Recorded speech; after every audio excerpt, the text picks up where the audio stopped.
സംസ്ഥാനത്ത് ഇന്നും നാളെയും മഴ ശക്തമാകും എന്നാണ് നമുക്കറിയാൻ സാധിക്കുന്നത്. 7 ജില്ലകളിൽ ഓറഞ്ച് അലർട്ട് പ്രഖ്യാപിച്ചിട്ടുണ്ട്. പത്തനംതിട്ട, ആലപ്പുഴ, കോട്ടയം, എറണാകുളം, ഇടുക്കി, കണ്ണൂർ, കാസർഗോഡ് ജില്ലകളിലാണ് കനത്ത മഴ പ്രതീക്ഷിക്കുന്നത്. മറ്റ് ജില്ലകളിൽ യെല്ലോ അലർട്ടാണ്. കോട്ടയം താലൂക്കിലെ പ്രൊഫഷണൽ കോളേജുകൾ ഉൾപ്പെടെയുള്ള വിദ്യാഭ്യാസ സ്ഥാപനങ്ങൾക്കും ജില്ലയിലെ മറ്റ് താലൂക്കുകളിൽ ദുരിതാശ്വാസ ക്യാമ്പുകൾ പ്രവർത്തിക്കുന്ന വിദ്യാഭ്യാസ സ്ഥാപനങ്ങൾക്കും ജില്ലാ കളക്ടർ അവധി പ്രഖ്യാപിച്ചിട്ടുണ്ട്. കുട്ടനാട്, ചെങ്ങന്നൂർ, കാർത്തികപ്പള്ളി താലൂക്കുകളിലെ പ്രൊഫഷണൽ കോളേജുകൾ ഉൾപ്പെടെയുള്ള എല്ലാ വിദ്യാഭ്യാസ സ്ഥാപനങ്ങൾക്കും ഇന്ന് അവധിയാണ്.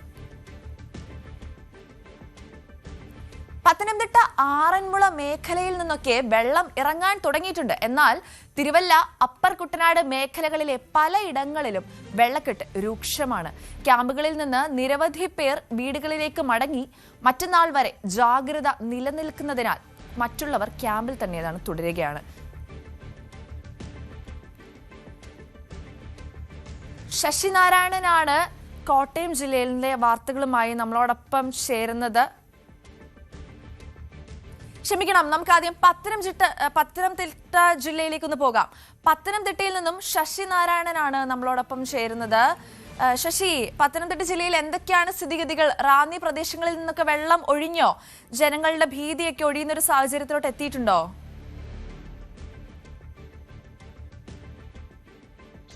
തീർച്ചയായും പത്തനംതിട്ട ജില്ലയിലെ മഴയ്ക്ക് അല്പം ശമനമുണ്ട്. കഴിഞ്ഞ ദിവസം പൂർണ്ണമായും ഒരു മഴ മാറി നിൽക്കുന്ന ഒരു സാഹചര്യം ഉണ്ടായത്. രാത്രി മാത്രമാണ് മഴ പത്തനംതിട്ട ജില്ലയുടെ വിവിധ ഭാഗങ്ങളിൽ ഉണ്ടായത്. റാന്നി പൂർണ്ണമായും വെള്ളം ഇറങ്ങിയ സ്ഥിതിയാണ്. അവിടെ സാധാരണ രീതിയിലേക്ക് ജനജീവിതം മാറിയിരിക്കുന്നു. കാരണം ടൗണിൽ നിന്നെല്ലാം വെള്ളം ഇറങ്ങിയ രീതിയുണ്ട്. എന്തായാലും കടകളും വീടുകളും ഒക്കെ ശുചിയാക്കുന്ന ജോലികളാണ് ഇപ്പോൾ പുരോഗമിക്കുന്നത്. അതിനുശേഷം റാന്നിയിലുള്ളവരൊക്കെ വീടുകളിലേക്ക് മടങ്ങുന്ന ഒരു സാഹചര്യം കൂടിയുണ്ട്. എന്തായാലും ആറന്മുളയിലേക്ക് വരികയാണെങ്കിൽ ആറന്മുള ടൗണിലൊക്കെ നേരത്തെ ഭയങ്കര വെള്ളമായിരുന്നു, വെള്ളക്കെട്ട് രൂക്ഷമായിരുന്നു. സമീപ പ്രദേശങ്ങളിൽ മാത്രമാണ് ചില വെള്ളക്കെട്ടുകൾ ഇപ്പോൾ ഉള്ളത്. എന്തായാലും ആറന്മുളയിലും വെള്ളം ഭാഗികമായി ഇറങ്ങിയ ഒരു സ്ഥിതിയാണ്. ഉള്ളാണ പ്രദേശങ്ങൾ, അതിന്റെ ചുറ്റുപാടുമുള്ള ഗ്രാമങ്ങളിലാണ് വെള്ളക്കെട്ട് ഇപ്പോഴും ഉള്ളത്. അത് നേരിയ തോതിൽ ഇപ്പോഴും നിലനിൽക്കുന്നു എന്നുള്ളതാണ് നമുക്ക് ആറന്മുളയിൽ ഉള്ള സ്ഥിതികൾ പറയാനുള്ളത്. അതേസമയം അപ്പർ കുട്ടനാട് മേഖലയിലെ സ്ഥിതി നേരത്തെ സൂചിപ്പിച്ച പോലെ തന്നെ തിരുവല്ലയിലെ പല സ്ഥലങ്ങളിലും, തിരുവനന്തപുരം, അതുപോലെ തന്നെ നിരണം, കടപ്ര തുടങ്ങിയ സ്ഥലങ്ങളിലൊക്കെ ഈ വെള്ളക്കെട്ട് ഇപ്പോഴും തുടരുന്നുണ്ട്. പക്ഷെ വെള്ളം ഇറങ്ങുന്ന ഒരു സാഹചര്യമുണ്ട്. നദിയിലെ ജലനിരപ്പിനും നേരിയ കുറവുണ്ട്. പമ്പാ നദിയിലെ, അച്ചൻകോൽ നദിയിലെയും ജലനിരപ്പ് പൂർണ്ണമായും ഒരു ഭാഗികമായ രീതിയിൽ ഒരു നേരിയ കുറവ് വന്നിട്ടുണ്ട്. അതുകൊണ്ട് തന്നെ മഴ ഇന്നലെയും ഇന്നുമായി വലിയ രീതിയിൽ മഴയില്ല. പക്ഷേ ഇന്നലെ രാത്രി മാത്രമാണ് പത്തനംതിട്ടയിൽ ഒരു മഴ ഉണ്ടായിരുന്നത്. അതും കിഴക്കൻ മലയോര മേഖലകളിലാണ് മഴ ഉണ്ടായിരുന്നത്. അതുമായി ബന്ധപ്പെട്ട് നദിയിലെ ജലനിരപ്പ് ഇതുവരെ ഉയർന്നതായിട്ടുള്ള വിവരങ്ങൾ ഇതുവരെ ലഭിച്ചിട്ടില്ല. എന്തായാലും വലിയ ദുരിതങ്ങൾ കഴിഞ്ഞ 4 ദിവസമായി, ഒരാഴ്ചയായി പത്തനംതിട്ട ജില്ലയിൽ ഇങ്ങനെ മഴയുമായി ബന്ധപ്പെട്ട് വലിയ രീതിയിലുള്ള ബുദ്ധിമുട്ടാണ് ഉണ്ടായിരുന്നത്. അതിൽ റാന്നി പൂർണ്ണമായി വെള്ളം ഒഴിവായിരിക്കുന്നു. ഒപ്പം ആറന്മുളയും അതുപോലെ സമാനമായ രീതിയിൽ ഭാഗികമായ രീതിയിൽ വെള്ളം ഒഴിവായിട്ടുണ്ട്. വെള്ളക്കെട്ട് രൂക്ഷമായ പ്രദേശങ്ങളിലൊക്കെ ഒഴിവായിട്ടുണ്ട്. എന്തായാലും ഗതാഗതം പല സ്ഥലങ്ങളിലും പുനഃസ്ഥാപിക്കപ്പെട്ടുള്ള പന്തളം, ചെങ്ങന്നൂർ റോഡിലൊക്കെ ഗതാഗതം പൂർണ്ണമായും നടക്കുന്ന രീതിയാണുള്ളത്. തിരുവല്ല മാത്രമാണ് നേരത്തെ സൂചിപ്പിച്ചത്. അതായത് MC റോഡിൽ വെള്ളക്കെട്ട് ഇപ്പോഴും ചില സ്ഥലങ്ങളിലൊക്കെ ഉണ്ട്. പക്ഷെ ഗതാഗതത്തിന് പ്രശ്നമില്ല. അതേസമയം താഴ്ന്ന കുറെ പ്രദേശങ്ങളിൽ ഇപ്പോഴും വെള്ളക്കെട്ട് ഈ MC റോഡിലുണ്ട്. ഈ ക്യാമ്പുകൾ കഴിയുന്ന ആളുകൾ വീടുകളിലേക്ക് ചിലരൊക്കെ മടങ്ങാൻ തയ്യാറുണ്ട്. അത് ആറന്മുള സൈഡിലാണ്, റാന്നി അടക്കമുള്ള മേഖലയിലാണ്. അതേസമയം തിരുവല്ല സൈനുകളിലെ ക്യാമ്പിൽ തുടരുന്ന ആളുകൾ ഇപ്പോഴും തുടരുകയാണ്. നേരത്തെ കാലാവസ്ഥ മുന്നറിയിപ്പുള്ള ഒരു കാര്യം 6, 7, 8 തീയതികൾ ജാഗ്രത പാലിക്കണമെന്നൊരു നിർദ്ദേശം കൂടിയുണ്ട്. അതുകൊണ്ട് തന്നെ ഈ 8-ാം തീയതി ശേഷമായിരിക്കും ക്യാമ്പുകളിൽ നിന്നും ആളുകൾ വീട്ടിലേക്ക് മടങ്ങുക എന്നുള്ള സ്ഥിതിയുള്ളത്. എന്തായാലും വലിയ നഷ്ടമാണ് കാലാവസ്ഥയുമായി ബന്ധപ്പെട്ട് ഈ വ്യാപാരികൾക്കും വീട്ടുകാർക്കും ഒക്കെ ഉണ്ടായിട്ടുള്ള. വീടുകൾ നാശമായി പോയ ആളുകളുണ്ട്, അതുപോലെ തന്നെ പൂർണ്ണമായി നശിച്ച വീടുകളുണ്ട്. ഒപ്പം വ്യാപാരികൾ, കടകമ്പോളങ്ങളിൽ അവിടെ ലക്ഷക്കണക്കിന് രൂപയുടെ നഷ്ടമുണ്ടായ സാഹചര്യമുണ്ട്. നിലവിലത്തെ സാഹചര്യത്തിൽ വലിയ വിമർശനങ്ങളും ഉയരുന്നുണ്ട്. കാരണം ഈ നഷ്ടപരിഹാരങ്ങളൊക്കെ നൽകുന്നതിന്റെ കാര്യത്തിൽ കണക്കെടുക്കുന്നതിന് ഉദ്യോഗസ്ഥർ ഇതുവരെ ഈ സ്ഥലങ്ങളിൽ എത്തിയിട്ടില്ല എന്നൊരു വിമർശനം കൂടി പല സ്ഥലങ്ങളിൽ നിന്നും വരുന്നു. എന്തായാലും ഈ റാന്നി സാധാരണ പൂർണ്ണമായും നല്ല രീതിയിൽ തന്നെ ഇപ്പോൾ മഴയില്ലാത്ത ഒരു സാഹചര്യത്തിലേക്ക് വന്നിട്ട്, കാരണം സാധാരണ ജീവിതത്തിലേക്ക് മാറിയിരിക്കുന്നു. ആറന്മുളയും ഭാഗികമായ തരത്തിലേക്ക് വന്നെങ്കിലും അപ്പർ കുട്ടനാട് മേഖലയിൽ വെള്ളക്കെട്ട് ഇപ്പോഴും തുടരുകയാണ്.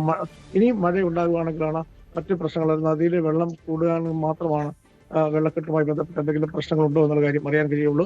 മത്സ്യത്തൊഴിലാളികൾ, രക്ഷാപ്രവർത്തനത്തിലെത്തിയ മത്സ്യത്തൊഴിലാളികളും ഫയർഫോഴ്സിന്റെ സംഘവും ഒരു ആദ്യത്തെ ബാച്ച് ആറന്മുളയിൽ നിന്നും മടങ്ങിപ്പോകുന്ന ഒരു സാഹചര്യമുണ്ട്. അതേസമയം അടിയന്തര സാഹചര്യങ്ങൾ ഉണ്ടായാൽ അത് നേരിടാനുള്ള എല്ലാ ക്രമീകരണങ്ങളും ഇപ്പോഴും ഈ 3 സ്ഥലങ്ങളിലും തിരുവല്ലയും ആറന്മുളയും അതുപോലെ തന്നെ റാന്നിയിലും ഇപ്പോഴും തുടരുന്നുണ്ട്. അഗ്നിശമന സേന, NDRF, ഒപ്പം മത്സ്യത്തൊഴിലാളികളൊക്കെ ഇപ്പോഴും ഈ സന്നദ്ധ പ്രവർത്തനങ്ങൾക്കായി ഇപ്പോഴും ഈ പ്രദേശങ്ങളിൽ തുടരുന്നുണ്ട്. ഫയർഫോഴ്സിന്റെ ഒരു സംഘമാണ്, മറ്റു ജില്ലകളിൽ നിന്നുള്ള സംഘമാണ് കഴിഞ്ഞ ദിവസം ഈ മഴ മാറിയതോടുകൂടി തിരിച്ച് മടങ്ങിയിട്ടുള്ളത്. എന്തായാലും സാധാരണ ജീവിതത്തിലേക്ക് ഈ പ്രദേശത്തിലെ ആളുകൾ മാറുന്നു എന്നുള്ളതാണ് നമുക്ക് ഇന്നലെയും ഇന്നുമായി മഴയുടെ കാലാവസ്ഥയുമായി ബന്ധപ്പെട്ട് പങ്കുവെക്കാനുള്ളത്. നിലവിലുള്ള സാഹചര്യത്തിൽ 3 ദിവസം കൂടി 6, 7, 8 തീയതികൾ ജാഗ്രത പാലിക്കണമെന്ന നിർദ്ദേശം മാത്രമാണ് ഉള്ളത്. ക്യാമ്പുകൾ പ്രവർത്തിക്കുന്ന കോഴഞ്ചേരി താലൂക്കിലെ എല്ലാ സ്കൂളുകൾക്കും, അംഗൻവാടി അടക്കമുള്ള എല്ലാ സ്കൂളുകൾക്കും വിദ്യാഭ്യാസ അവധി കൂടി കളക്ടർ ഇന്നലെ പ്രഖ്യാപിച്ചിട്ടുണ്ട്. ശരി, ശശിനാരായണനാണ് പത്തനംതിട്ട ജില്ലയിൽ നിന്നും നമ്മളുമായി ചേർന്നത്. ഏകദേശം ആശങ്ക ഒഴിയുന്നു എന്നുള്ള രീതിക്കുള്ള വാർത്തകളാണ് നമുക്കിപ്പോൾ ലഭിച്ചത്. ജനവാസമൊക്കെ സാധാരണ അവസ്ഥയിലോട്ട് തിരികെ വരുന്നു, വെള്ളക്കെട്ടൊക്കെ കുറഞ്ഞു തുടങ്ങി, ദുരിതാശ്വാസ ക്യാമ്പുകളിൽ നിന്നൊക്കെ ആളുകൾ പതിയെ മാറി തുടങ്ങിയിട്ടുണ്ട്. എങ്കിലും ദുരിതാശ്വാസ ക്യാമ്പുകൾ പ്രവർത്തിക്കുന്ന കോഴഞ്ചേരി പോലെയുള്ള സ്ഥലങ്ങളിലൊക്കെ ഇപ്പോഴും ചില താലൂക്കുകളിലൊക്കെ ഇപ്പോഴും ഇന്നും വിദ്യാഭ്യാസ സ്ഥാപനങ്ങൾക്കൊക്കെ അവധിയുണ്ട്. പക്ഷെ എന്നാൽ പോലും ചെറിയ മഴ ഇപ്പോഴും ഉണ്ട്. എന്നാലും ആശ്വാസകരമായ വാർത്തകളാണ് നമ്മളിപ്പോൾ അറിഞ്ഞത്. ഇനി നമുക്ക് കോട്ടയം ജില്ലയിലെ അവസ്ഥ എന്താണെന്ന് അറിഞ്ഞിട്ട് വരാം. കോട്ടയം ജില്ലയിൽ കനത്ത മഴയ്ക്ക് ശമനം വന്നതോടെ പ്രധാന വഴികളിൽ നിന്നൊക്കെ വെള്ളം ഇറങ്ങി തുടങ്ങിയിട്ടുണ്ട്. ജില്ലയുടെ പടിഞ്ഞാറൻ മേഖലകളിലെ താഴ്ന്ന പ്രദേശങ്ങളിൽ ഇപ്പോഴും വെള്ളക്കെട്ട് തുടരുന്ന ഒരു സാഹചര്യവുമുണ്ട്. പ്രധാന നദികളിൽ എല്ലാം ജലം മുന്നറിയിപ്പ് നിരപ്പിലും താഴേക്ക് എത്തിയിട്ടുമുണ്ട്. കോട്ടയത്ത് നിന്നും കൂടുതൽ വിശദാംശങ്ങളുമായി ശ്രീജിത്താണ് നമ്മളുമായി ചേരുന്നത്. ശ്രീജിത്ത്, കോട്ടയം ജില്ലയിൽ വലിയ രീതിക്കുള്ള വെള്ളക്കെട്ട് രൂപപ്പെട്ടിരുന്നു. ഈ അടുത്ത ദിവസങ്ങളിൽ ഒരുപാട് നാശനഷ്ടം ഉണ്ടായതായി നമുക്കറിയാൻ സാധിച്ചിരുന്നു. ഇപ്പോൾ എന്താണ് അവസ്ഥ? ഇന്നലെ രാത്രിക്ക് അവിടെ മഴയുണ്ടായിരുന്നോ?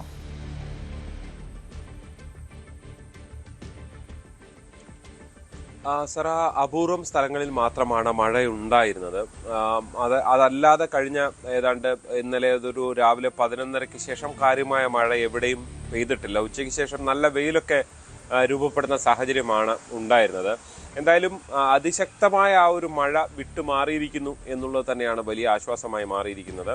ഇന്നലെ എന്തായാലും പ്രധാന വഴികൾ ഇന്നലെ രാവിലെ തന്നെ ഈ ഏറ്റുമാനൂർ പാലാ റോഡ്, പാലാ ഈരാറ്റുപേട്ട റോഡിൽ നിന്നൊക്കെ വെള്ളം മാറി ഗതാഗതം പുനഃസ്ഥാപിച്ചിരുന്നു. ഈ കോട്ടയം താലൂക്കിലാണ് ഇപ്പോഴും ദുരിതം തുടരുന്നത്. അതുകൊണ്ട് തന്നെയാണ് കോട്ടയം താലൂക്കിലെ വിദ്യാഭ്യാസ സ്ഥാപനങ്ങൾക്ക് ഇന്ന് അവധി പ്രഖ്യാപിച്ചിരിക്കുന്നത്. കാരണം കോട്ടയം നഗരവുമായി കേന്ദ്രീകരിച്ചുള്ള പ്രദേശങ്ങൾ, പ്രത്യേകിച്ച് തൊട്ടടുത്തുള്ള വിജയപുരം പഞ്ചായത്ത്, അതിന് തൊട്ട് പിന്നിൽ വരുന്ന ഐമനം, ആർപ്പൂക്കര, തിരുവാർപ്പ്, കുമരകം പഞ്ചായത്തുകൾ, ഇവിടെയൊക്കെ ഇപ്പോഴും ദുരിതം തുടരുകയാണ്.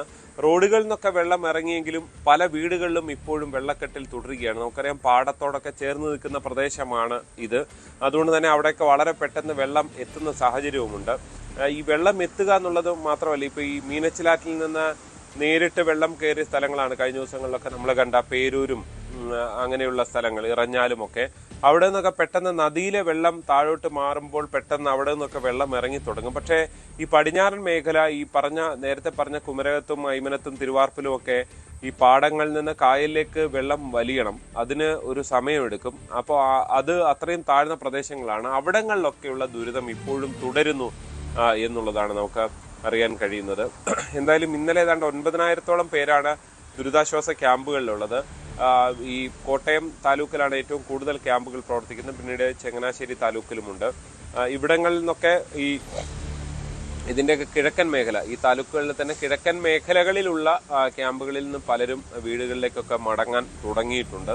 എന്തായാലും മഴ മാറി നിൽക്കുന്നു എന്നുള്ളത് ആശ്വാസമാണ്. പ്രത്യേകിച്ച് ഏറ്റവും കൂടുതൽ ആശങ്കയുള്ളത് ഇപ്പോൾ പടിഞ്ഞാറൻ മേഖലയിൽ ദുരിതമാണെങ്കിൽ കിഴക്കൻ മേഖലയിൽ ഒരുപക്ഷെ ഉരുൾപൊട്ടലിന്റെ ദുരന്ത സാധ്യത ഉള്ള സ്ഥലമാണ്. അപ്പോൾ മഴ മാറി നിന്നത് ആ മേഖലയ്ക്കാണ് ഏറ്റവും വലിയൊരു മനസ്സിലെ തീമായുന്നത് ആ മേഖലയിലാണ്. കാരണം രാത്രി ഒന്ന് സ്വസ്ഥമായി കിടന്നുറങ്ങാൻ പോലും കഴിയാത്ത പ്രദേശങ്ങളാണ് പലതും ഉള്ളത്. ഉരുൾപൊട്ടിയാൽ പിന്നീടൊന്ന് മാറാനുള്ള സമയം പോലും ഒരു മനുഷ്യർക്കും കിട്ടില്ല എന്നുള്ളത് കൊണ്ട് തന്നെ അവിടെയൊക്കെയുള്ള ഒരു ആശങ്കയ്ക്കാണ് മാറുന്നത്.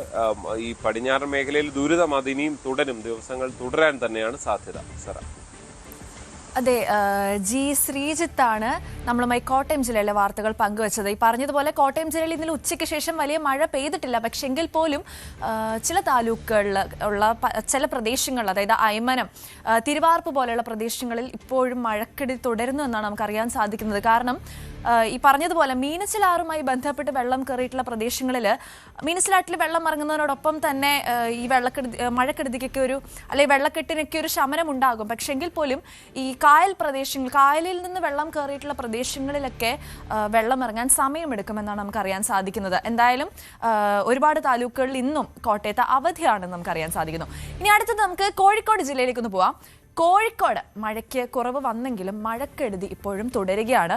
താഴ്ന്ന പ്രദേശങ്ങളിൽ വെള്ളക്കെട്ടുള്ളതായിട്ട് നമുക്ക് അറിയാൻ സാധിക്കുന്നു. ജില്ലയിൽ ഇന്ന് ഓറഞ്ച് അലേർട്ടാണ്. ക്യാമ്പുകൾ പ്രവർത്തിക്കുന്ന സ്കൂളുകൾക്ക് മാത്രമാണ് ഇന്ന് അവധി. MS അനീഷ് കുമാറാണ് കോഴിക്കോട് ജില്ലയിലെ വാർത്തകളുമായി നമ്മളോടൊപ്പം ചേരുന്നത്. അനീഷ്, ഇപ്പോഴും കോഴിക്കോട് ജില്ലയിൽ ഓറഞ്ച് അലേർട്ടാണ്. അവിടെ പല വിദ്യാഭ്യാസ സ്ഥാപനങ്ങൾക്കും ദുരിതാശ്വാസ ക്യാമ്പുകൾ പ്രവർത്തിക്കുന്ന സ്ഥലങ്ങളിലുള്ള വിദ്യാഭ്യാസ സ്ഥാപനങ്ങൾക്കൊക്കെ ഇന്നും അവധിയാണ്. ഇന്നലെ തൊട്ട് മഴയുണ്ടോ അതോ മഴയ്ക്ക് ശമനമുണ്ടോ? എന്താണ് കോഴിക്കോട് ജില്ലയിൽ നിന്നുള്ള കൂടുതൽ വിശദാംശങ്ങൾ? ഇന്നലെ മുതൽ മഴയ്ക്ക് വലിയ തോതിൽ ഒരു ശമനം ഉണ്ടായിരിക്കുന്നു എന്ന് തന്നെ നമുക്ക് പറയേണ്ടി വരും. രാവിലെ ഒരു 5-10 മിനിറ്റ് നീളുന്ന ഒരു ചാറ്റൽ മഴ ഉണ്ടായെങ്കിലും പിന്നീട് അത് മാറിയിരിക്കുന്നു. ഇപ്പോൾ സൂര്യൻ പൂർണ്ണമായി തെളിഞ്ഞ് ഒരു നല്ല കാലാവസ്ഥയിലേക്ക്, ഒരു അനുകൂല അവസ്ഥയിലേക്ക് കാര്യങ്ങൾ എത്തിയിട്ടുണ്ട്. ഇന്നലെ തന്നെ ഈ താഴ്ന്ന പ്രദേശങ്ങളിൽ കയറിയ വെള്ളം പലയിടങ്ങളിലും ഇറങ്ങിപ്പോയിരുന്നു. പ്രത്യേകിച്ചും കക്കോടി, കണ്ണാടിക്കൽ, പറമ്പിൽ ബസാർ, കുരുവട്ടൂർ പോലുള്ള ഇടങ്ങളിലെ താഴ്ന്ന പ്രദേശങ്ങളിലുള്ള വെള്ളം പോയിരുന്നു. എന്നാൽ ഏറ്റവും താഴ്ചയിലുള്ള ചില വീടുകൾ ഇപ്പോഴും വെള്ളത്തിലടിയിലാണ് എന്ന് പറയേണ്ടി വരും. അത്തരം ഇടങ്ങൾ ഒഴികെ ബാക്കിയുള്ള ഇടങ്ങളിൽ ശുചീകരണ പ്രവൃത്തികളൊക്കെ പൂർത്തിയാക്കി ആളുകൾ ക്യാമ്പുകളിൽ നിന്നും ബന്ധു വീടുകളിൽ നിന്നുമൊക്കെ അവരുടെ വീടുകളിലേക്ക് താമസം മാറ്റുകയും ചെയ്തിരുന്നു. ഏതാനും ഇടങ്ങളിലായി വളരെ ചുരുക്കം വീടുകൾ മാത്രമാണ് ഇപ്പോഴും വെള്ളക്കെട്ടിൽ അവശേഷിക്കുന്നത്. ദുരിതാശ്വാസ ക്യാമ്പുകളിലൊക്കെ താമസിച്ചിരുന്നവർ ഏറിയ പങ്കും അവരുടെ വീടുകളിലേക്ക് മടങ്ങി കഴിഞ്ഞിരിക്കുന്നു. കോഴിക്കോട് ജനജീവിതം ഏതാണ്ട് ഇന്നു മുതൽ സാധാരണ രീതിയിലേക്ക് തന്നെ ആവുന്നു എന്ന സൂചനകൾ തന്നെയാണ് നമുക്ക് എല്ലായിടത്തു നിന്നും ലഭിക്കുന്നത്. ഒപ്പം വിദ്യാഭ്യാസ സ്ഥാപനങ്ങൾ ഏതാണ്ട് ഒരാഴ്ചയോളം അടഞ്ഞു കിടക്കുകയായിരുന്നു. അവ വീണ്ടും ഇന്ന് തുറന്നു പ്രവർത്തിക്കുന്നു എന്നതാണ് മറ്റൊരു കാര്യം. ദുരിതാശ്വാസ ക്യാമ്പുകൾ പ്രവർത്തിക്കുന്ന ഇടങ്ങളിലെ മാത്രം സ്കൂളുകൾക്കാണ് ഇന്ന് അവധി നൽകിയിരിക്കുന്നത്. എന്തായാലും ഓറഞ്ച് അലേർട്ടാണ് ജില്ലയിൽ പ്രഖ്യാപിച്ചിരിക്കുന്നതെങ്കിൽ പോലും കാര്യമായ മഴ ജില്ലയിലെ ഒരു മേഖലയിൽ നിന്നും ഏതാണ്ട് ഇന്നലെ രാവിലെ മുതൽ തന്നെ റിപ്പോർട്ട് ചെയ്യപ്പെടുന്നില്ല എന്നതാണ് ഏറ്റവും അനുകൂലമായ സാഹചര്യം. ശരി, MS അനീഷ് കുമാറാണ് കോഴിക്കോട് ജില്ലയിൽ നിന്നുള്ള വാർത്തകൾ നമുക്ക് നൽകിയത്.